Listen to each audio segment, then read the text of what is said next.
Welcome to Big Brother NSFW. Jonny Fairplay and I are joined tonight by DJ Mingle Mix, the human banana himself from season 11. Casey Turner wearing yellow for us. I like it. How are you doing, Casey? I am fine, thank you. How are you guys? Great. Did you purposely wear yellow, or do you always wear yellow, or is this just happenstance? Happenstance, and you caught me in a yellow moment, and so no, it is not. Although I does show off my nice Florida tan, but besides that, It does. You're looking good, brother. Like I said, I put on about 30 pounds during the pandemic, man, but I was skinny anyway, so maybe I'll be okay. It's better than being on slop, right? I never had to have it, so Whoa. No. Of course, I only lasted 3 weeks, so you don't got to do too much of anything. Well, we're here to talk about the game's first casualty, Keesha Smith, and everything that's going on in the Big Brother house. So we open the show and we get to see my favorite clip of the series so far. We get to see Enzo on the banana again. I love it. Bananas everywhere in this episode of Survivor NSFW. Good stuff. Casey, would it have been worth 2 weeks of quarantine to be the host of that competition for the POV? That's a tough one. I had people ask me, why did they include you and all that? I mean, I don't know if your fans know. You guys are Cali guys? Yes? I'm in North Carolina. Zach's in Cincinnati. Oh, so that's a hard no then. Yeah. I mean,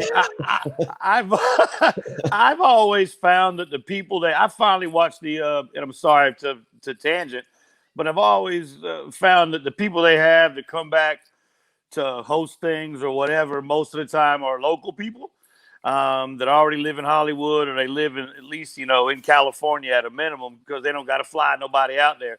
I just thought it was always Jesse Goddard's. I finally watched that the Price is Right thing he was on. I had it on my DVR for a month, but finally watched it the other day, man. He got his shirt off in the thing, man, but he'll be on. It's early. He'll be on. Well, so people are asking, they're just like, man, like, do you think Jesse, because Jesse and I did the wrestling thing together and all that, and they're like, do you think Jesse will be on All-Star 2? And I was like, no, because I think he has a contractual obligation to come out of a box every season, and I think that goes against the stipulations of the contract. I don't. He's a one episode guy every year, and I'm sure he's probably okay with that. I've often wondered what is the attraction with that dude, but someone loves him somewhere, man, and I ain't mad at the dude, man. I was 10 years ago, but I think her name is Robin. You know what I mean? Right. The funny thing about Jesse is I was with him in the house, man. He only worked out, at least in the house. I can't speak for everywhere else. Yeah. But like 25 minutes a day. I mean, you think the dude's in the gym 90 minutes a day, man. I mean, maybe once you get to a certain size, I'm no bodybuilder. Looks like neither you guys are either. Nope. But maybe once you get to a certain size, it's really heavy weights, low reps. I don't know, but I was surprised he has the physique that he has, seeing his workouts. But enough about Jesse, please. Oh yeah. Well, there was one other guy who was on your season who we are getting to see right now. What do you think Kevin's doing in the house? How are you liking the game? I think he's just watching this I didn't watch Sunday's episode till yesterday. I watched both episodes yesterday. I'm just doing stuff, whatever. And I think, number one, always, you guys know, anytime it's anybody but you, that really is your goal every week. Anybody but me. Right. You can evict the duck as long as, it's not me. You know what I mean? And so I think probably currently right now, as we go live, that he is happy. It was sad watching him mope around the house. I mean, listening to Keisha's exit speech with Julie. I've been there. I mean, you find out on like day 2, maybe. Well, I got backdoored in the veto ceremony. And then nobody talked to me for like 2 days. I mean, Keisha, you got it easy if you just got one day. Because and I tried to throw a margarita party and ain't nobody want to talk to me. I was like, why is everybody so unhappy? I was the only one that wasn't in on the joke. I was like, we're supposed to be a little festive. Let's have a taco or something. Evil Dick makes fun of me every time I see him, every chance he gets. But no, it is just like Kevin mentioned. What would have been last night's episode or Sunday's episode? The shunning. Don't shun me when he got selected at the HOH ceremony, the nomination ceremony. It's like, guys, don't shun me. Kevin has that way about him. He's, I didn't know if I don't watch the feeds, so I only know what I see, on the episodes, right? And what I pick up off the internet, whatever. I mean, he looked. I don't know if I'd have voted for him, but because he looked all sad and everything. I mean, maybe if he was doing that on purpose, I don't think so. Having lived with him for a month. I don't think it was a ploy. He's a sensitive cat. And I was like, I mean, he looks too sad to keep around, Yeah, I think he's actually positioned pretty well in the house, but he seems so anxious and mopey. And I don't really know where that's coming from because I don't think he's being shunned. You see a lot of people talking to him and I don't know. I think it was telling in tonight's episode about Keesha when she was talking to Janelle and she goes, well, if I can get Tyler's vote. Trevor. Excuse me. Oh, I think she said both. I think, well, Keesha, this might be exhibit A that you're not connected real well. Yeah, well, I mean, even before the nominations, she's just like, I hope Cody doesn't say my name. Like, I haven't gone to talk to him or anything, but I hope he doesn't choose me. And I'm just like, I don't know. Here's an idea. Maybe you should talk to the person. Isn't a good idea. No, and it is hard to connect. And I'll tell you guys, I don't mean to make it about me. I can really only talk about my personal experience. And obviously, I watched the game, but. It's probably common knowledge. I had met Jesse here in Tampa a couple times. And so I figured if there was one cat that I was safe with, that I wouldn't need to go politic with all the time in the HOH room, it was him. And so, week one, we had our teams that week and it was kind of, if and hit and miss. And then, I can't remember who was week 2 HOH. Maybe it was Ronnie was week 2, and then he was week 3. And I was like, man, I'm good. That's Jesse, man. I'm good. And then he backdoors me. And so those are reasons I didn't spend a lot. Looking back, reflecting on my own gameplay, I didn't spend enough time up there, and it appears Keesha didn't either. Yeah. Well, which on Survivor Season 40, Winners at War, Sandra Diaz-Twine had made a pregame alliance with Denise Stapley. And like they talked on the phone for over an hour. They'd worked everything out. And she was like leaving that conversation. Sandra was just like, I don't think I have a better alliance with anyone going into this game than Denise. I mean, we're that solid. Right. And so then they go out there to play and, and everyone, and she was just like, I don't even need to talk to Denise because I know we're good. That's where I was at. Exactly where I was at. And then Denise is sitting there thinking, she was like, I guess we're not as good as I thought we were because Sandra hasn't even come to talk to me. No, you're right. It's kind of a tough place to be in, I guess. And I think back about my own experience, and I don't have a lot of regrets. But one of them is not spending enough time in the H. I see those people up there all the time. I was like, if I was HOH, y'all wouldn't be up in here all the time, man. You know right?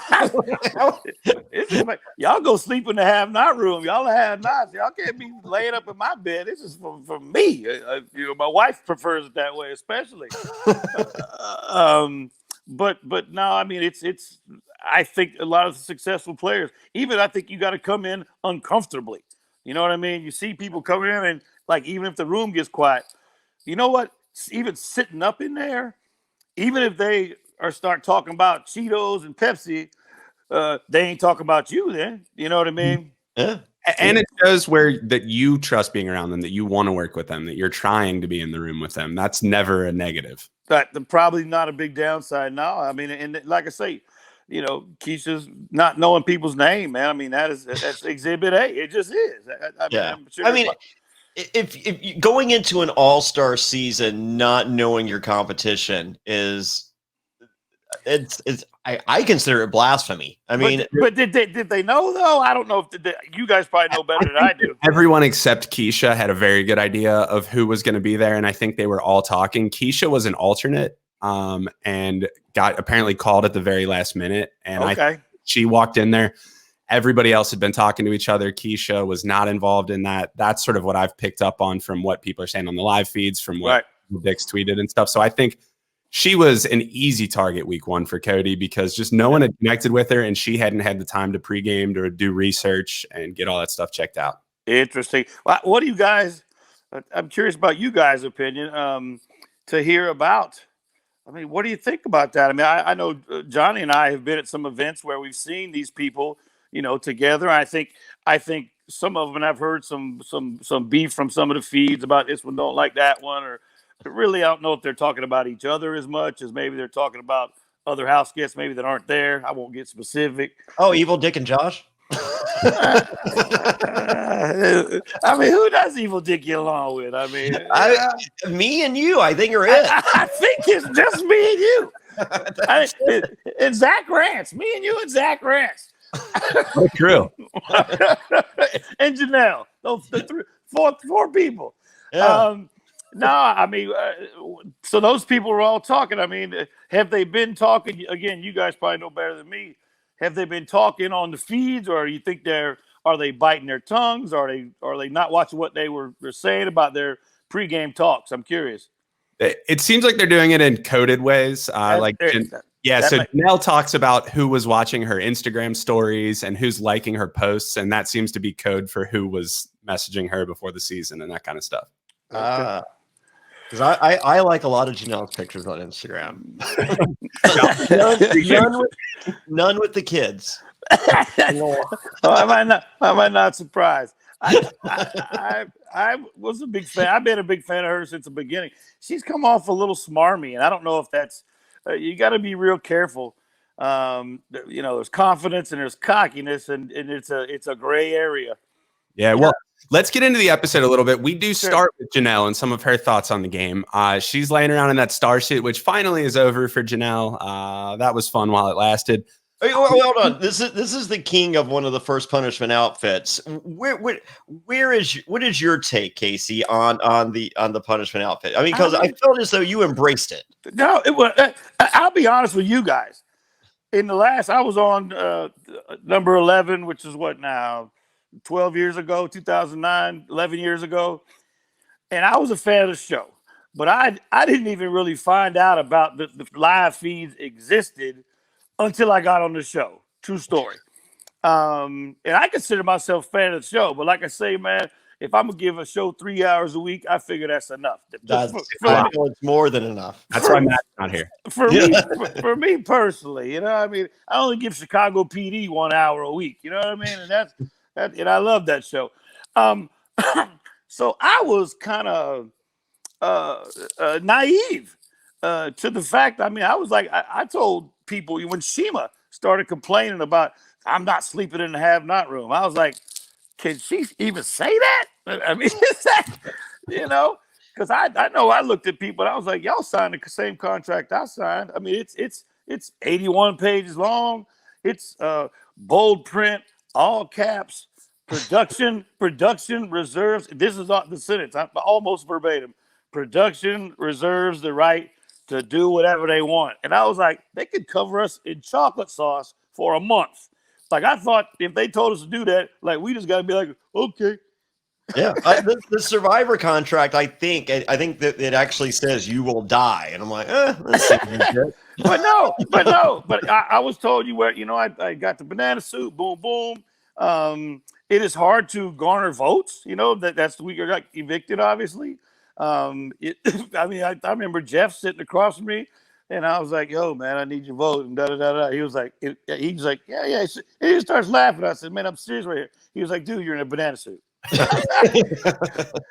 I was like, and if he's feeling that way, the other 10 people are feeling that way.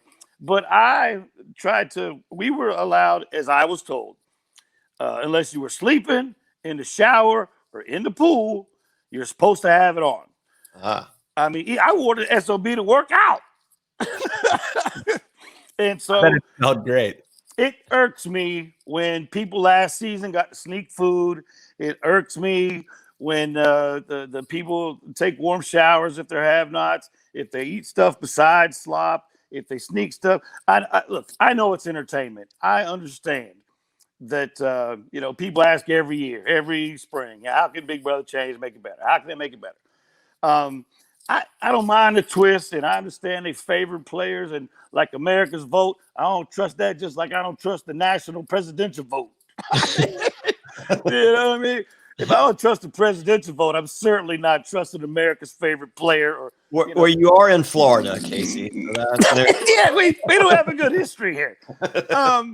But my only advice I ever say about the show, and I know it's entertainment, like I say, they keep people around who are they're making a television show. They're making a television show, and Jeff and Jordan's romance was going along great that year, and lots of other romances. Sure. So if one of them's about to go, let's keep them around. I would just like some fidelity to the rules, man. If you're having, you don't get the. We were told, I think contractually, that we were supposed to be up every day. That's the only time. If you've ever seen one of the videos of me dancing in the backyard, you get like one song a day that wakes you up. It's one of the things that I missed was music. I can't imagine being on a damn island. Yeah. You're not even allowed to sing a song. If you sing, you can't hum, you can't whistle, you can't nothing. Only reason I was allowed to sing the Man in a Banana Suit song was because I made it up. Nobody had it copyright. CBS owned the copyright. But that irks me, and it's become more and more prevalent of people not following the rules. You can start early before the buzzer, or you can, hearing the people got extra little clues. Or I watched the video of Zack Grant. Speaking of Zack, the other day he was on that one girl, Kat's podcast, and I watched the whole thing. I watched about 6 minutes of it, but he was talking about the advantage he had by being on one end of the platform. And of course, you're told that it's random, but Zack was a character that season. They wanted him. They wanted him to stay, so he gets the thing closest to the pit, the mud pit. They had to go find names in or whatever. And he said he could see everyone. As soon as he thought of a name, he was like, "Bing, there it is! Bing, there it is! Bing, there it is!" And so that's a little bit maybe different than what I'm saying with the costumes, man. You know what? If you're supposed to wear the costume, wear the damn costume. That's all. There it is. Well, what Janelle's opening up talking about is a strategy that seems to have overtaken the House, as we are just off the heels of a unanimous vote, despite the fact that the House hate them unanimously. Janelle says she just wants to sit back. She doesn't want to speak up, even though it's in her best interest to keep Keesha. We later hear Nicole Anthony, who has a bad read on the House. Nicole is saying she thinks Kevin might go, and she wants to campaign for Kevin. Just to be clear, Kevin was never going anywhere, but she thought he might. And she's afraid to say anything. She also wants to keep quiet to not be seen as a threat. We've got a whole house of people who were following these guys up in the HOH room who, Jonny, I'll give you credit. You predicted in our premiere podcast that there was going to be a bro zone going on, and we are in it because it seems like Cody and Memphis and Cody and Enzo, they're really kicking off that big guys alliance up there, and they're starting to rope some other people in. But Janelle, Nicole, all these people are like choosing to sit back. At what point does this end, do you guys think? Jonny? There's two schools of thought on the way to play Survivor and Big Brother, and especially a returning season format. The smart play is to sit back and wait. Zack and I interviewed Luke Toki from Survivor. You say that though, and Kevin and Keesha were on the block for that very reason, though, right? Am I wrong? You know what I mean? Yeah. Well, no. Zack and I were talking with Luke Toki from Australian Survivor, and he's of the exact opposite. It's just like Fairplay. How did you play when I played Pro Islands? Guns blazing from the very beginning. So you can rest later. You get rid of the people. You get rid of your competition. The second half of the game's easy. Yeah.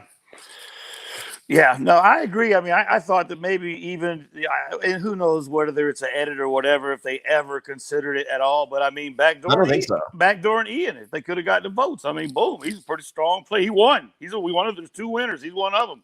I think it would have been a good move. I think it would have been a great move, and I think it would have pressed the accelerator on other people's gameplay out of the gate versus us, essentially watching nothing for a month.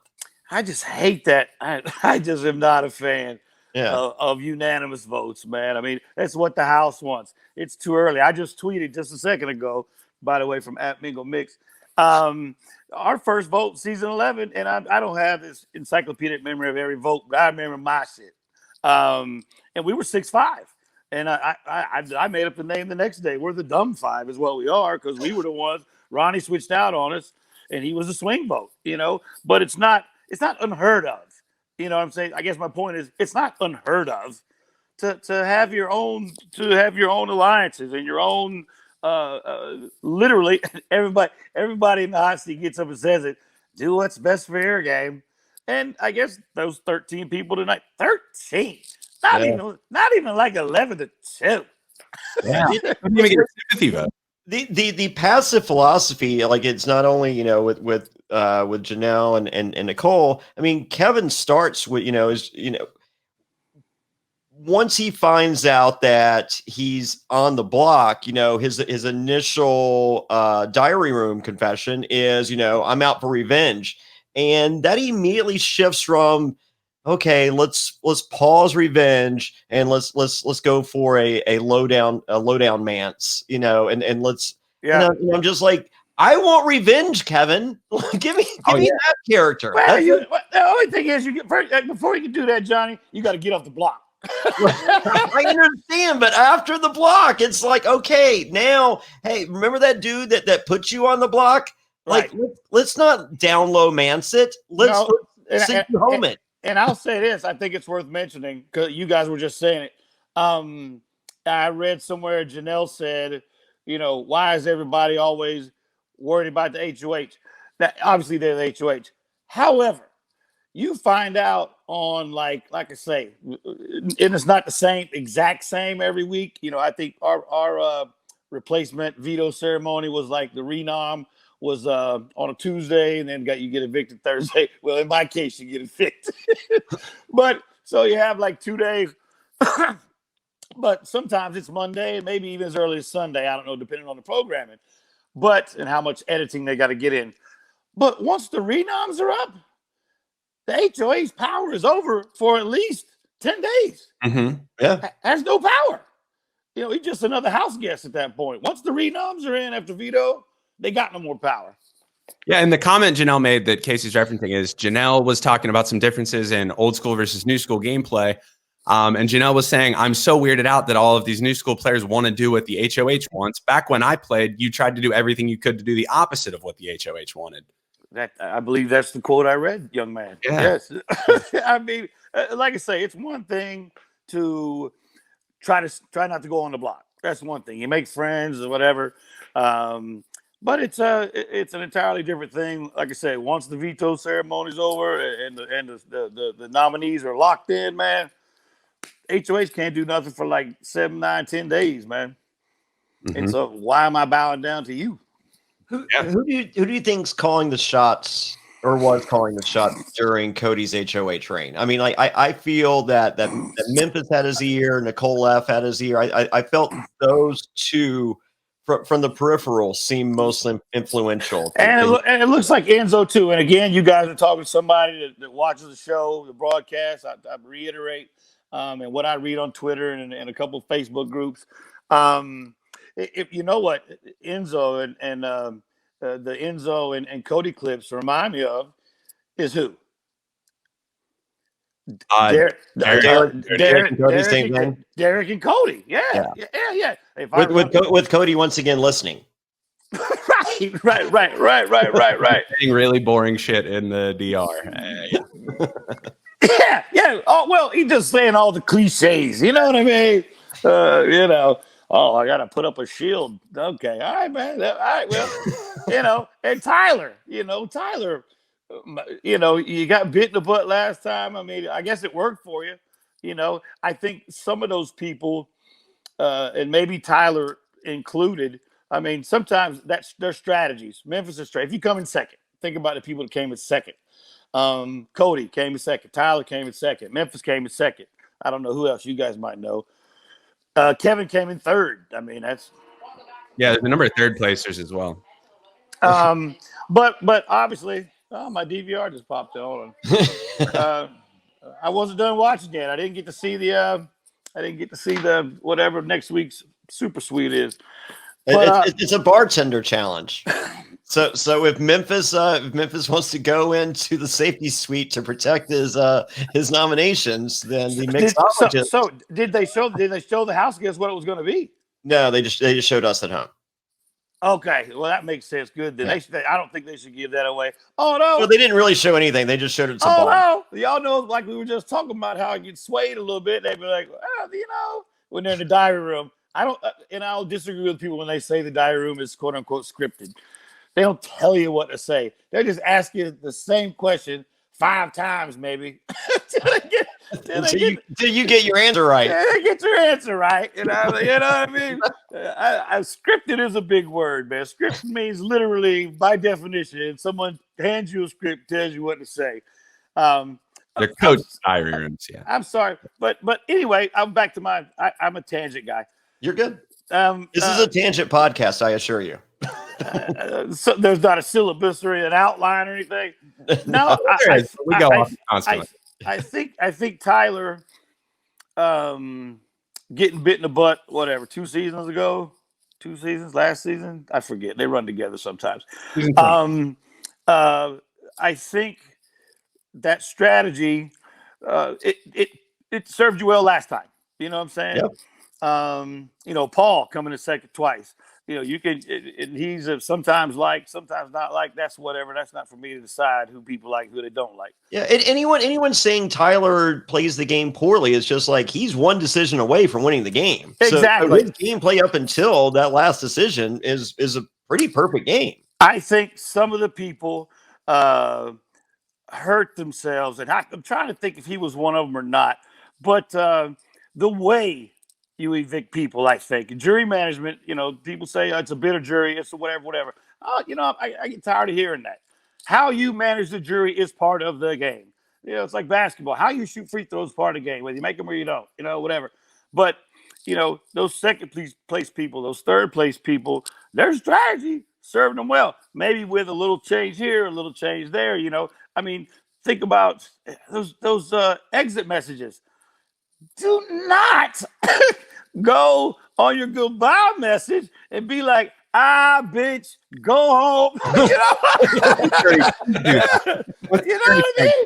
Yeah, don't play it like that, man. Those are my favorite. Yeah, they might be your favorite, but they ain't really effective jury management. Well, I rubbed the wrong way was Bailey, and we did see them mending fences tonight. I actually think Bailey might be in one of the best positions in the house. I think she's doing really well.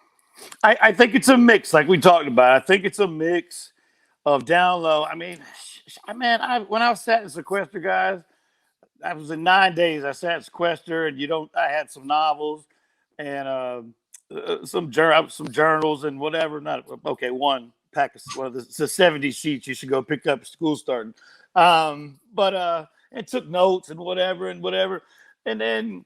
And you get in there. Well, it's not fuck it, but you get in there just like Tyler said. I'm not going to make 50 alliances. I'm not going to do it. And you walk in, you got 50 alliances. Your cast dictates. Although it sounds like these guys knew each other, or it doesn't sound like it. I know they knew each other, except for poor Keesha. And have you guys heard anything about any kind of battle back? I don't like those. Great question. I was going to ask. I think that there's not going to be with the COVID situation. I would be really shocked if they were going to keep them in a further quarantine, have to have all that extra staff and another pod taking care of that. I just think it's too much. I also know Keisha's doing exit press. Typically when there's a battle back, no. If she's doing Keisha exit press, then that's a no-go.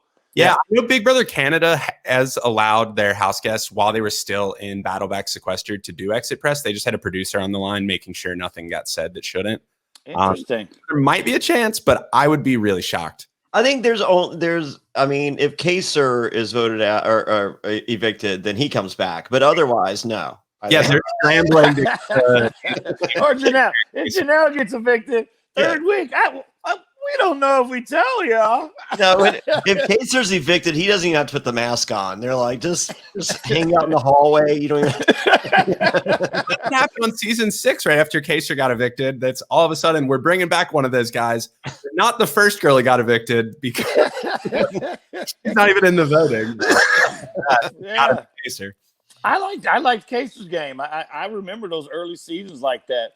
Somebody corrected me online today when I said that I wanted them to go back to the basics or whatever when they didn't have all the battle backs. I mean, I think about somebody like David and God bless him, Glenn from like 3 years ago, and even Steve from last year or last year before, maybe year before, Yeah. and David David, you had like 3 or 4 chances. I'm just telling you again, my experience.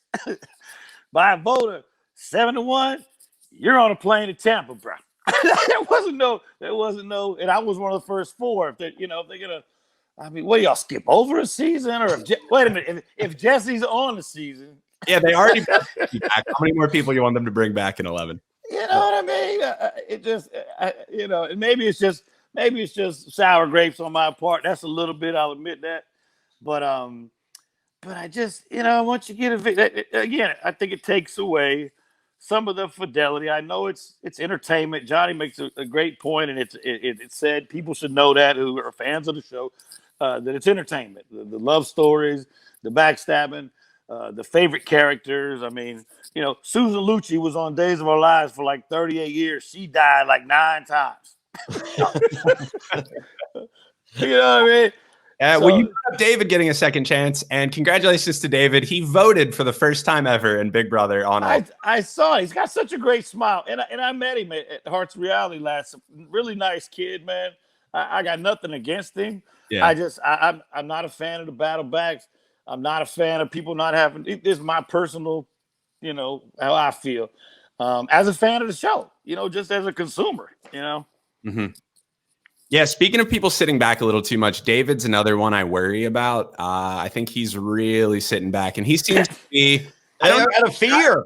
Yeah, hey, like this. You're gonna mess around, Dave, and lean back too far. don't lean back too far, buddy.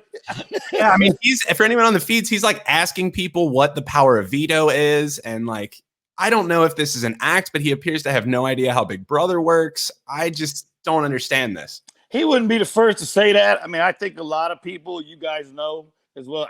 And this is another thing, going back, 10 years, I thought everybody was like me and just went to a casting call because they was excited about the show and whatever, $500,000. And come to find out, like, my season, Russell, they found in the mall. Who knows where they found Jeff at the Pretty Boy Factory. They found Jesse at Robin's house. But a lot of people. Jeff, you know what? You're a crazy. I remember Tony Ferrari from Paradise Hotel.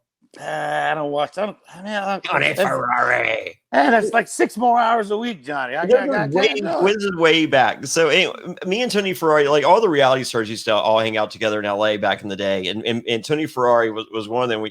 And she invited me to the Italian, New Year, the Columbus Day parade down at the Grove. Like they had a big Columbus Day thing. It was hanging out. It was like an episode of The Sopranos. Nice.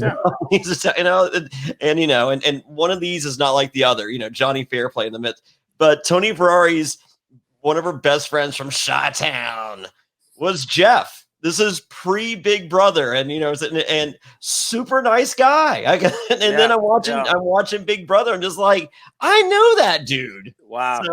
So I think he had some kind of an in through Tony Ferrari to get there. If I had to guess. No, I think it happens all over. I mean, and so you get people like David. Here we go. I do this thing in my head. Now we circle back to the original point. And so there are people like David. He admitted it. He was like, "Oh, I wanted to be the first black dude to win."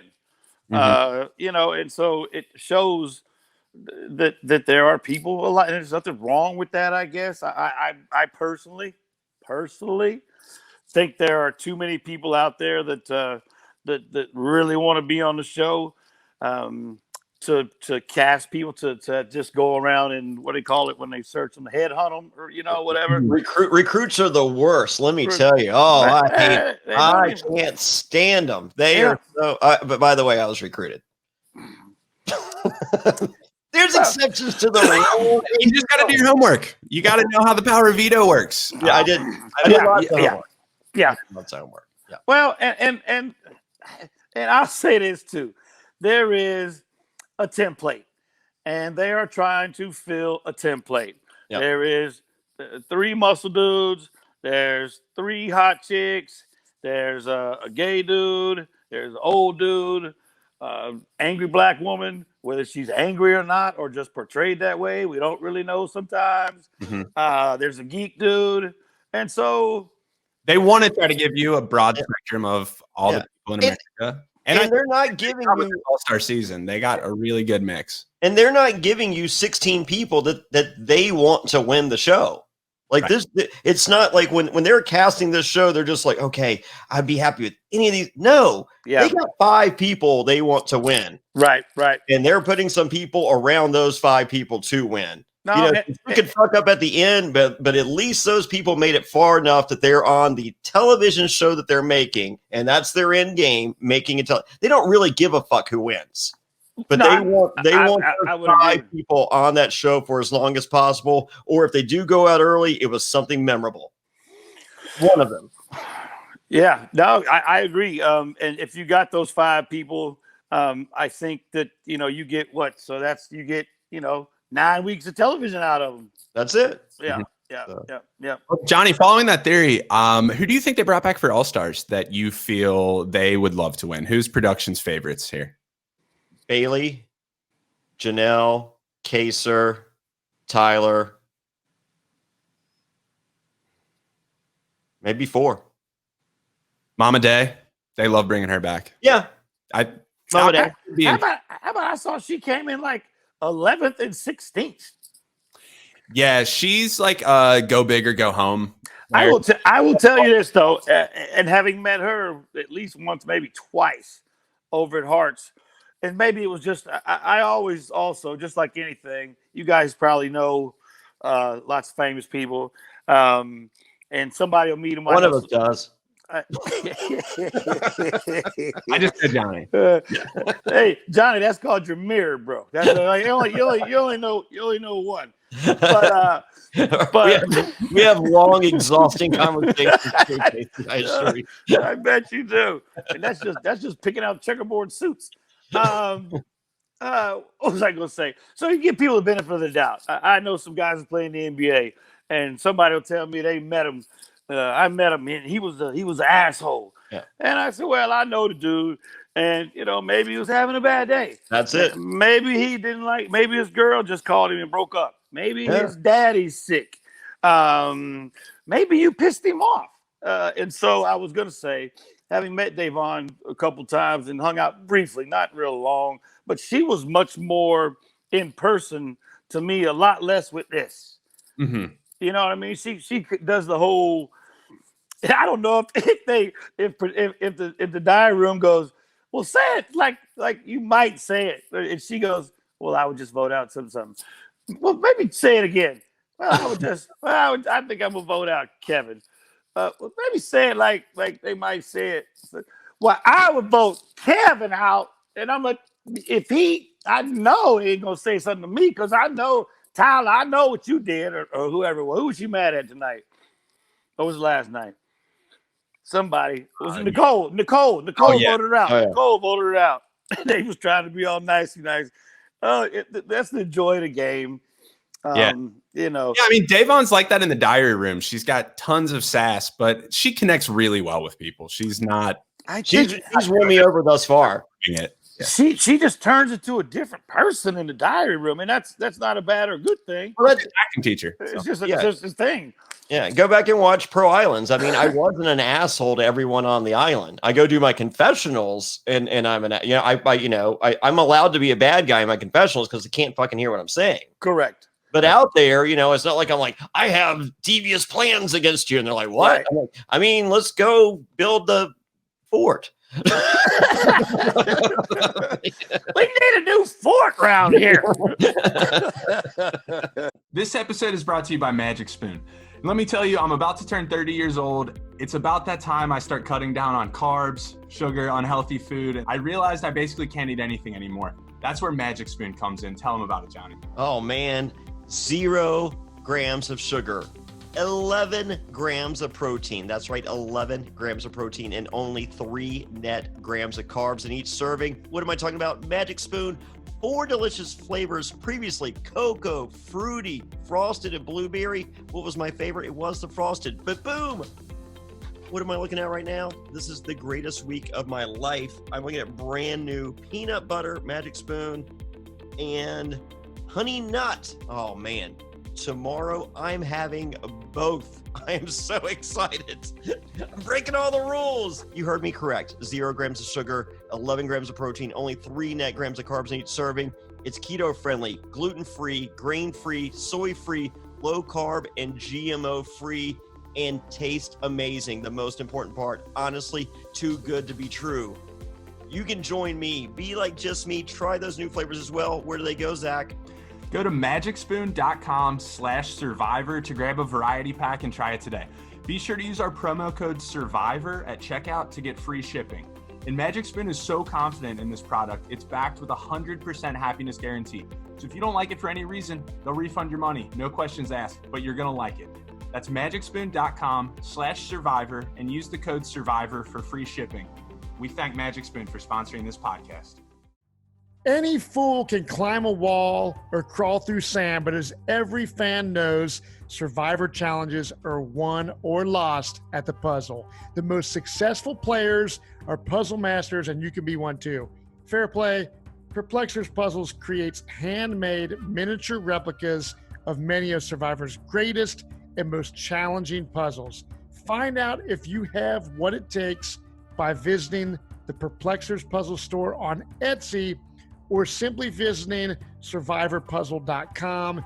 Enter promo code FAIRPLAY, FAIRPLAY, at checkout for a 10% discount. And let me tell you, I'm hanging out on my patio on these beautiful summer nights.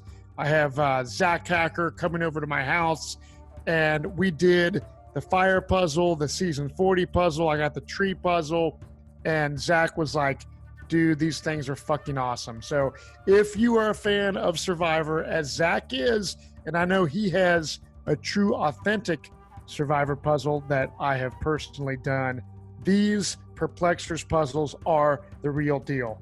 So go to survivorpuzzle.com right now, enter promo code FAIRPLAY at checkout for a 10% discount, and I promise you, you will not be disappointed. Right, so we see Memphis and Cody, and Cody, as the HOH, decides he's going to have Memphis go out and do all these conversations. Yeah. Memphis is eager to do it. What do we think about Cody and Memphis's decisions here? Is it smart to be the guy out there putting out feelers, starting alliances, or would you rather sit back and have your right-hand man do it? Jonny? I'm a hands-on guy personally. However, I want you, like, if I have an agenda, I want you to bring it up. And then I'm like, yes. But I don't trust someone else to do that job for me. So I'm gonna Memphis. And that's a good point. Yeah, and if I'm a member of the commission, which might be, I don't know. Look for a commission T-shirt at Jonny. Oh my God! You know what I'm waiting for? I'm waiting for one person to give themselves a one. They're gonna start marketing shirts with a one person alive. I think I'm gonna call myself. I think I'm gonna call myself the bomb. That's what I'm gonna call. I'm the bomb. I got some one person alive. Yeah. Shirts are on Twitter. Yeah, go to JohnnyFairplay.com. Hey, I just dropped a What Up Kaser shirt today. What up, Kaser? What up, Kaser? I remember that. Yeah. No, I think there's pros and cons to that. I mean, I think doing it yourself, obviously there's a word again, some fidelity, or at least some confidence, and that it was delivered right. It was delivered the right way, right? Mm-hmm. But also, you got the blood on your hands. And now Memphis has 5 people, and we'll see. And you guys probably know, again, or the live feed folks know better than I do. now Memphis got 5 different people, or 4 different people, whatever it is, who can say, well, Memphis told me, blah, blah, blah. Well, Memphis told me. Well, Memphis told me. And so that's the risk you take, I guess. Risk reward, that's the risk you take when you do that. Well, the good thing with him following this outreach telephone alliance program is that they call themselves AT&T. What they ought to call themselves. all of that's taken. They already have a logo for that. Well, it depends on the sponsor. What you call it? On Survivor Winners at War. Who was it? It was the Sarah Lucina, Wendell, Tony, Wendell, and Nick. So it was 2 lawyers and 2 police officers, and they called themselves Law and Order. So because Nick loves Big Brother, so he wanted to have a Big Brother Alliance name. There you go. For the 4 of them. And production's like, nope, NBC. And they're like, we're just calling ourselves Law and Order. They're like, no, you're not. Right. That's not going to make the edit. It's just not. It's just not. So then they changed their name to The System, and then they one of the system the system broke up, and they're like, well, the system's broken. It's a corrupt system, just like in real life. It's a corrupt system, right. So, but yeah, AT&T, I don't see it. With that, I think that Memphis formed good bonds doing that. I think it was smart for Cody to have Memphis do that also, because I find Cody completely unlikable. So if I had to sit down and have a one-on-one with Cody, I would not want to work with him. Tell us what you really think, yeah, Zack. I don't care for him either. Cody, I will only critique gameplay. Cody, I just don't like you. That's in there. I get fight. Do you like Cody? Do I like Cody? Yeah. He's the one who got his brother too, right? His brother Paulie Calufori. I don't know. I have a hard time. He's got some of that young, not some of that young cum, by the way. He's got that young cum. That old cum sucks. I'm World 2 commercial. The internet's eating it up. No, he's just kind of a little that young, cocky, too much gel in his hair, man. And even when I was young, long time ago, we have part of Tampa. I don't know if either one of y'all ever spent time here, but we've got kind of a Ybor City. Not Ybor, but right next. Ybor's a little more real. We have our South Tampa is very doctors, and you got the dudes that be out at the club. When you're DJing, you out there. First of all, rocking the party, but then you got the dude. He's like one of the dudes where he drive his daddy car to the club. He pull up front with his daddy credit card. He reminds me of one of those dudes. So I just have a general core distaste for folks like that. There you go. That's exactly how I feel. You got your daddy car, man. He'll drive your daddy car, not unless you're 16. Cody was on the show. I think in his opening sequence, his dad kissed him on the lips. I think you might be right about that. The opening. So, yeah, I think you're not far off with that. and then Paulie got jealous. Yeah. Key to being a good kisser is practice, guys. Okay. The vote. Any thoughts on Kevin or Keesha's speeches? No, I thought they were both subpar. Yeah. Yeah. I don't even know what did Keesha say. Except for the one comment. It's really great being here. I'm gonna miss some of y'all, but not all y'all. And it's that I will say that though, and that's the difference. And I said a million times, that's the difference. Like if she knew, that's why I went off, and y'all can air my speech right after this, my eviction speech. It has like 12 hits on YouTube. Knowing and having that feeling, and Kevin did the right thing. Oh, we could have died. He still had that sad face on the whole time. Did he? Let me ask you, did he know he was staying? Did he have a pretty good idea? You never know, but did he have a pretty good idea, you think?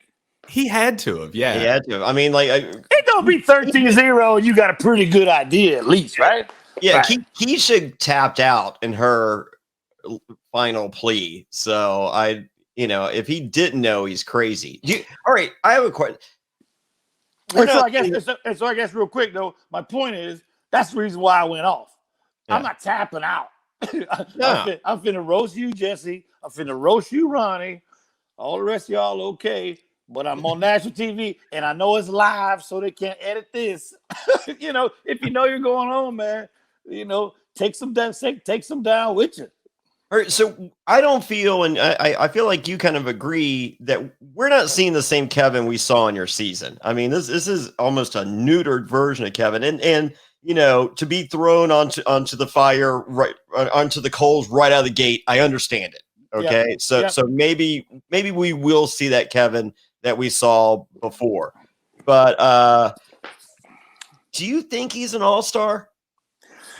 I mean, he came in third. I mean, you got people on there that came on 11th and 16th, and the dude that had 3 chances still got evicted. Just gave his first vote tonight in the DR. But did you feel like Lydia was calling more of the shots than Kevin was on your season? That's a good question. Reflecting, I don't think Lydia was calling the shots. No. I thought Kevin had a good, and we say that about, and I've heard it said and seen online, I guess, mostly, that this player has a good read. This player knows there's these 4. This person, Keesha has a good grasp. He sees these guys are working together and these guys are working together. I think Kevin had a pretty good grasp. Again, reflecting and having watched my season only like the same 12 times as my YouTube thing, that he had a pretty good grasp on, who was with who and who to align himself with. I think neutered maybe is a good way to put it. Your whole vibe changes, man. You go on the block, and it's a weird feeling. It's a weird place to be, man. But you do feel he's all-star worthy. I do. Yeah. I'm going to say that. Yeah. He just as worthy as some of those others. I agree with you though. He is not the lively, man. Now y'all just got all blurry. He is not the, I was going to see if I could do it. But I'm getting to be one of these dudes. My son the other day looked at my text message. He goes, "Dad," he goes, How big is the font on your text? Can you DJ with font that big? No, I got to wear glasses to DJ now. It sucks, but I don't DJ a whole lot anymore. I got a gig a couple weeks. You should come. But what was we talking about? I'm sorry, I forgot. Fuck COVID. Oh my God. Poor city. And Cody Daddy Truck. Oh God. No. I think we'll see a lot more. I hope to see a more animated Kevin because Kevin's a fun dude. I think he feels inferior, like he said in his speech. He remembers some of he's kind of right in the middle. Obviously, 11's right in the middle of 22. That's that math thing I meant. But so he is in that sweet spot that he remembers the legends, I think, before him, the Kazers and the Memphises and the Janelles, the Keeshas. And he also has watched the season since and did some, especially right after our season, did some podcasting of his own and reflections on the show. And so, those people that he's seen, Nicole F's, Nicole A's, Ian's, I mean, I think he feels maybe a little inferior would be you say neutered. I would say maybe he feels a little inferior is my outside psychological observation. Yeah. I mean, in some of the pregame stuff, he seemed like so much fun. I hope that energy that he was bringing in his opening video comes through because he seems so, I don't want to say mopey, but. Yeah. Oh, no, you just said he looked mopey as hell this week. All the stuff I seen, man, he was like, sad sack. Somebody put a meme up in it. Boy, that's another thing that makes me mad about people on reality TV when they complain about people making memes about them, or they complain about somebody found out they got in trouble with, or somebody. If you go on reality TV, people are going to find out. They are going to roast you. It just goes with it. And I can't believe they're saying that about me. You know, do I think they should call people job? No. Do I think you should mess with people's family? No. You know what I mean? But your own personal stuff, man. You know I'm all about a meme. About you. Yeah, no. I mean, you, dude. There was some bad ones about me. We all get them. Yeah. But people are like, oh, they're so mean, and some of it is deservedly so sometimes. But I am always surprised. It never ceases to amaze me that so and so cut off their Twitter because they don't want people are da da da, and that's certainly an option. You don't have to be on this other thing. No, that's the other thing. Former Survivor house guest, Love Island. You don't have to go on the internet now. It's not mandatory. And in fact, unless you're a kid attempting to go to school, and then it is. Yeah, right. From the COVID. Now, they even tell you, the psychologist. But then DJ gigs are still coming.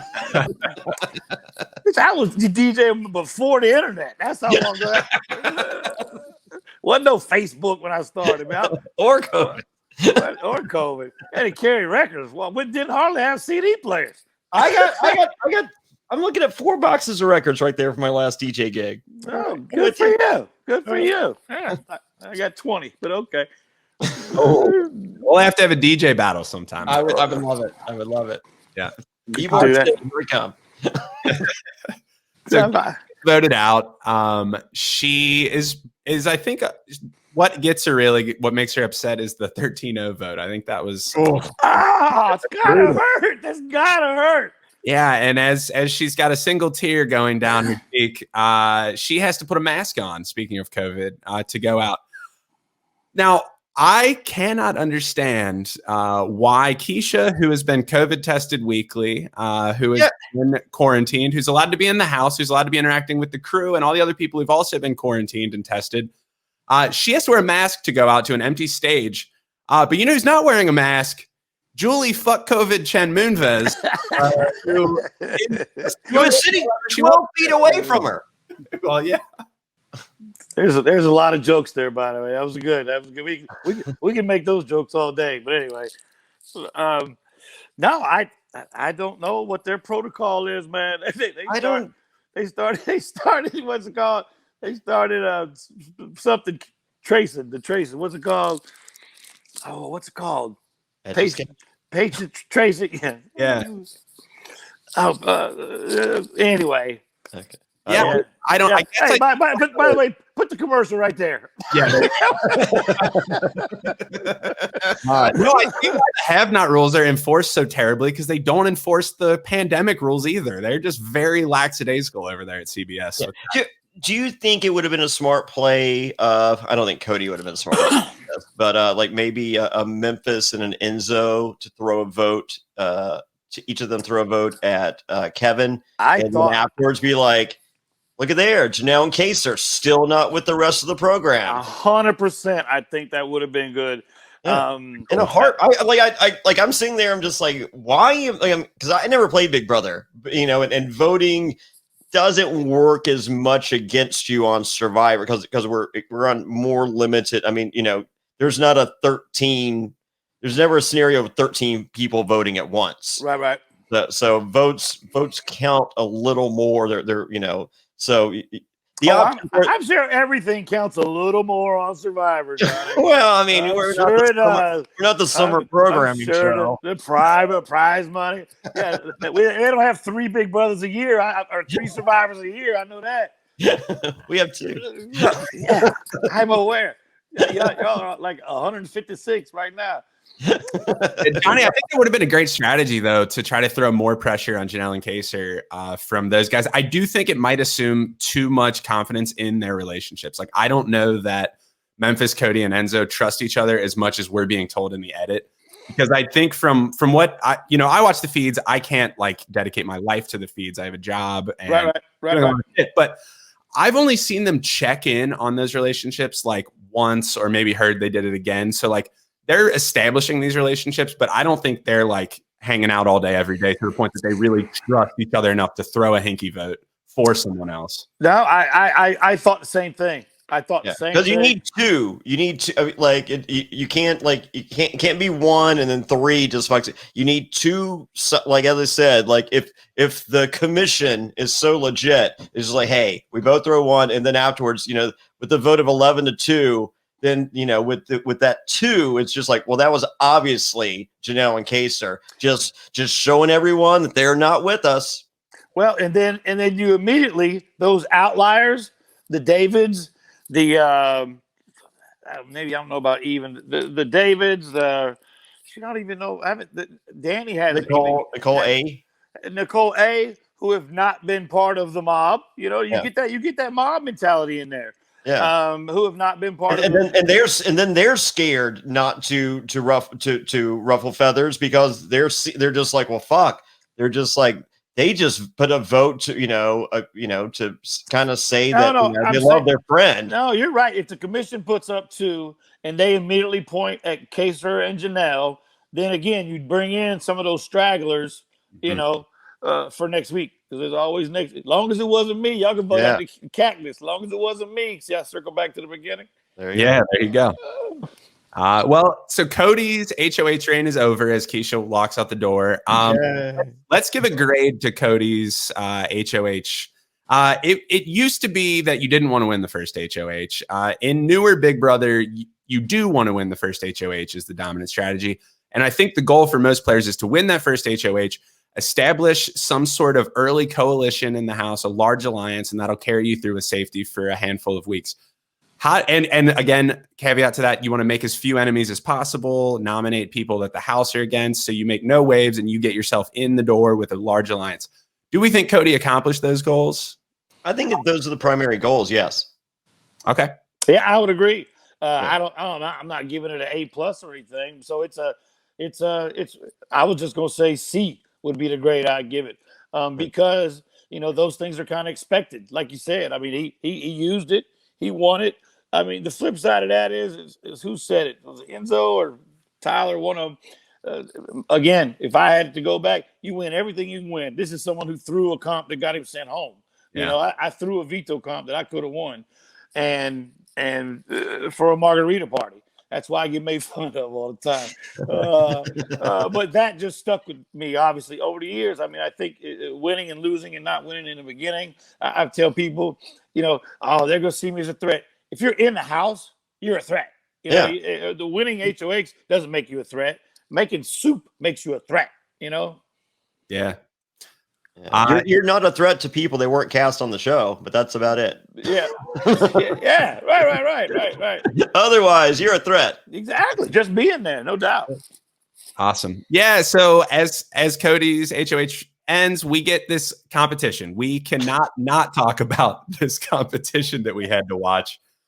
As we've got the insane Krista Joseph back on Big Brother for I don't even know how many times doing something wild to annoy the house guests. Now, I could not remember this guy's name, but I knew I recognized him from somewhere. So I looked him up on Twitter, and sure enough, he's been in the Big Brother house a handful of times, dressed up in crazy costumes, doing wild stuff. And the house guests have to watch him on Zoom call. And on the Zoom call, he's dressed as some teenager named Billy, Billy's mom, their Uncle Vito, and a grandma who's on the toilet. They're talking to each other, and then the house guests watch clips and have to answer questions on how well they can remember what happened. Now, Johnny Fairplay, when I looked at his Twitter, it also said that he's a wrestling guy. Do you know him? Yeah, he's one of my friends. DJ. Of course. Yes. He's all right. So Krista Joseph, or as his friends call him, DJ, he was a writer in WWE. At one point, I think he was the head of SmackDown. He was like one of the executive producers of SmackDown for a while.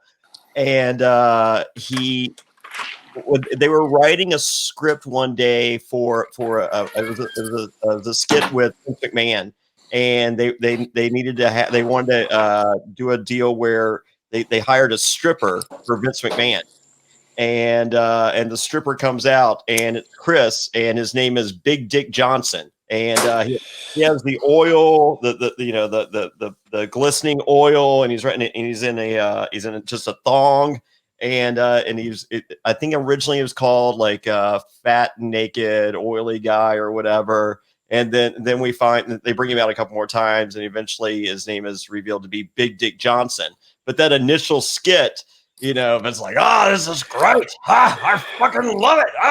And so the other producers, they're just like, get that fucking oil all over Vince. They're like, because Vince, he's kind of a germaphobe, and so, whoops, did I lose everybody? We got you. Okay, so he's doing the oil and he's squirting it all, and Vince's like, not funny, not funny. And he's like, oh, more. So anyway, eventually, I can't remember if DJ got fired or if he just quit. I mean, that job will burn you out. I mean, like it is a 20-hour a day job, if not more. I mean, it's insanity. And so he left WWE and became a producer at Big Brother. And so he's there. But I heard he went back to WWE in 2019, and I don't know if he's still there. And he might just be a consultant now for WWE, or that didn't work out when he went back to 2019. So, but yeah, no, he's We've had some very long nights, me and DJ. He is hilarious. He's the biggest Arizona Cardinals fan you'll ever meet in your life. A really funny dude. And I was because I'm watching the challenge, I was like, hey, that looks like DJ. I'm like, oh, fuck. He's all four of them. How cool is this? So Big Dick Johnson, there you have it. I mean, that competition was so strange. Why? They could have had 4 past house guests talking about Big Brother history or doing freaking anything else. But I don't understand. Like, if the challenge is implementing the technology of Zoom, and I had imagined that that Chris is just there in in the production studio, like doing all 4 things. It's just like, if you're doing a Zoom challenge, why not use the Zoom technology and contact 4 previous house guests? Exactly. It's Big Brother All-Stars too. Make it about the past. I don't understand. Instead, you get this goofy scenario. Yeah. And they could have wrote them scripts too, man. I mean, they could. Yeah, it could have been a fun thing. It's just or you do say it's 3 different things. Like the first one could have been, Howie and James and hey Howie, hey, hey Case, sir, or what up Case, and then it's just like, oh, he's busy right now. Well, and really then either that or use fans. I mean, I think it'd be cool to use fans. Oh yeah. I think use Zoom technology. You get some buy-in from your people that are watching your show. But no, I mean it's just so easy to get some. And then the only question is you don't got to have elaborate backdrops and stuff like that. If you've got a script, there's the word. Then all Julie has to ask is, did he say this first or that first, or did who talked third? You know what I mean? Something as simple as that.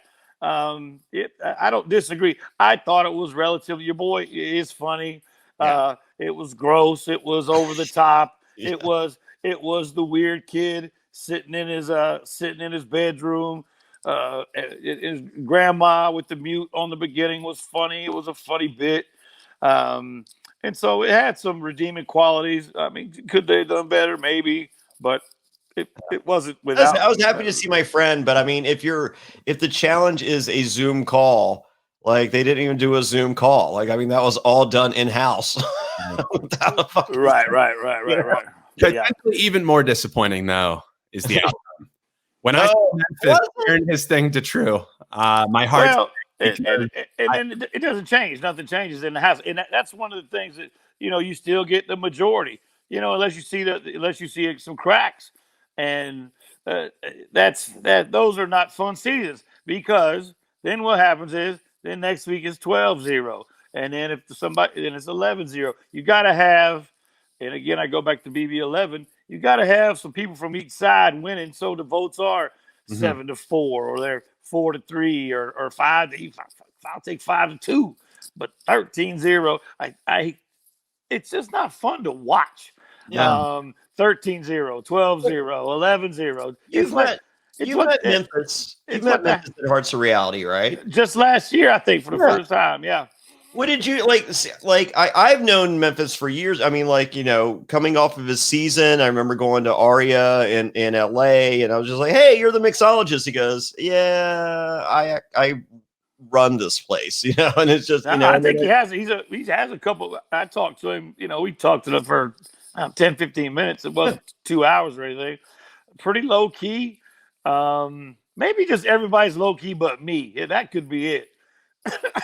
Did you like? I mean, I spent a couple. Actually, we probably spent out 3 hours. Me and Matt Bischoff and Jesse Camacho and some others. We all went out for sushi. We went to one sushi place and then had a car take us to another sushi place. So I mean, we probably spent about 3 hours together. I loved him. I thought the guy was really personable.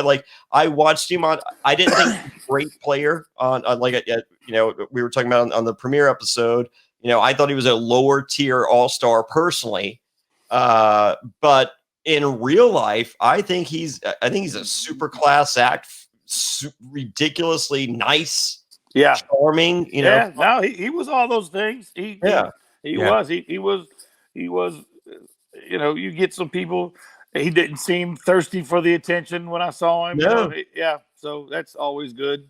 Yeah. So was not about Memphis as a person. I think Memphis is great. I'd like to see him stick around. It's that the power kept the power. The people who just had it. That's what I'm saying. But the commission could have just been based on Cody's position in the house. Now Cody not there. We could have Memphis going. It'll be nice to have a sidekick if you're interested in that gig, but this isn't a co-dictatorship. I mean, if he does that, I'd love it. Yeah. It's more fun to watch. Yeah. Yeah. I'm all over that. Yeah. Yeah. That sounds great. I just fear that it's going to be, okay, Janelle and Keesha take a seat. Probably Janelle wins POV. Kevin goes back up on the block and Keesha goes home. Yeah. That just feels too much like it's just coming right for us. Yeah. But that's hopefully is the beauty of the game. And guys, I got to run. Hopefully is the beauty of the game is that cracks happen in there. I tell people, and Jonny probably tell you the same thing. Everything's speeded up in there. I don't know if people understand that. People talk about the romance, show how they can't believe showmance is going. Well, if you go out with somebody for, let's say, you go out, you date them 3 times, and so that's 3-hour date. So you dated them 9 hours. That's a third of the first day. You know what I mean? That's even my thing with Ronnie when he and I got into it. And here I'm expecting, say you get mad at a coworker at work and it takes you a week to get over it, right? It takes 40 hours. Like you're mad on Friday, next Friday we're okay. We squashed it. It's a day and a half in there. Yeah. And so everything, to the positive and the negative, the healing is faster, the getting over stuff, the loving is faster, and so that's just always something to remember. But cracks can come in those alliances, man. And that's what makes the show fun to watch. There we go. Exactly. Well, thank you everybody for listening. That'll do it for us tonight, talking about Keesha's eviction, Memphis's HOH win, David's historic first vote on Big Brother All-Stars 2. This has been a lot of fun. Casey, thank you so much for coming on. All right, guys. Y'all take care, man. Appreciate you having me. Y'all be easy. Thank you so much. So, and anyone that didn't catch our last episode with Howie, that's right, Jedi Howie. he talked a lot about Janie and Kaser and everyone. Go back and catch that episode. You will learn a lot about Bigfoot that you may not have thought that you needed to know. As we mentioned earlier in the episode, the new "What's Up, Kaser" t-shirt available at johnnyfairplay.com, and links to everything, including ad-free NSFW.com. Everything is available at survivornsfw.com. If you're listening to this on Apple Podcast or Spotify, click that subscribe button. That really helps. But the best way to support the podcast is to go to ad-free NSFW.com And give us a try for a month. We have a weekly Q&A. We do a monthly Zoom call. We have a secret Facebook group, really cool group of people. And if we get up 200 patrons, I'm getting Matt Bischoff's face tattooed somewhere on my body. So let's make that happen sooner than later, because if you don't like me, this is the best way to hurt me, because I hate needles. Getting tattoos is really painful. I do cry. I will make video of this. So yeah, if we get, just 200 patrons in 1 month, we can knock it out this week. Just go there, do the lowest tier. I don't give a fuck. 200 patrons, we're there. I'm getting Matt Bischoff's face with his long beard. That picture right there, as seen on our fracture. Boom. So yeah. So Zach, anything to leave us with? No, that's it. Have a good time watching Big Brother. Check out the live feeds. Yeah. See you next week. See ya. 2020 has been the year of things happening that are completely out of your control. But there is one thing that you can control, and that's shaving your bush. Our sponsors at Manscaped are here to remind you to do so. Well, see, my big thing with shaving my balls is, people are like, Johnny Fairplay, how do you get laid? How do you get some action down there? And we're talking, there's 3 major things that can happen. 2 down there. I don't know how to make that happen for you, but I do know what will help make that happen, and that's shaving your balls and cleaning up your butthole. And what'll help is the Manscaped Lawnmower 3.0. It's a premium electric trimmer that's designed to give you a confident boost through body image. Their ceramic blade and skin-safe technology are designed to reduce nicks or tugs on your fellas down there. The Lawnmower 3.0 is also waterproof, and it comes with an LED light so you can manscape in the shower, in the dark, in a dark shower if you want, whatever floats your boat. They also just released their Shears 2.0 nail kit, which is a perfect add-on to the Lawnmower 3.0 trimmer. Johnny, can you tell us about Shears 2.0? Man, it is a luxury 4-piece nail kit. Just used it earlier today. And shaved my balls earlier today. Quite the day for me. I might take a nap now. It features tempered stainless steel tools, and it includes tipped tweezers, rounded point scissors, fingernail clippers, and a medium grit nail file. Now, real quick on these fingernail clippers, they might be the most cutting edge, amazing nail clippers I've ever used in my entire life. The Shears 2.0 nail kit also allows you to pluck your eyebrows and trim your nails in style. On their website, you'll also find the Crop Preserver, and that's an anti-chafing ball deodorant and moisturizer. This will help tame that summer swamp ass with natural hydrators and antioxidants. You'll also find a crop reviver. That's a testy toner that's like having cologne that's designed for your balls. We won't judge you if we catch you sniffing yourself. Go to manscaped.com and check out some of these life-changing products. If I could sniff myself like that, I wouldn't be shaving my balls. I wouldn't need to. Take a rib out. There you have it. Get the Manscaped rib remover kit. It's go to manscaped.com and check out these life-changing products.